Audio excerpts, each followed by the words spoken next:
Just pulled the 1974 Alfa Romeo GTV American edition.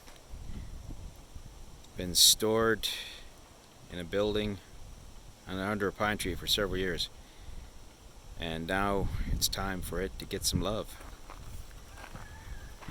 We're going to fix this little sucker. We call him Crunch.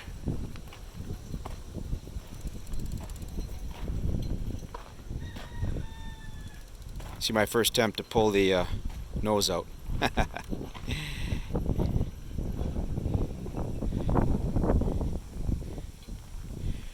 Real good underneath, very dry.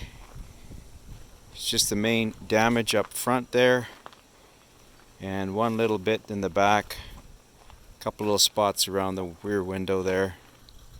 A couple little dings.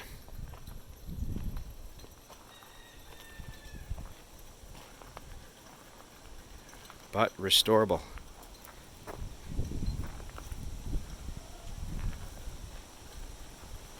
Stay tuned for more videos on Crunch, if you like alphas.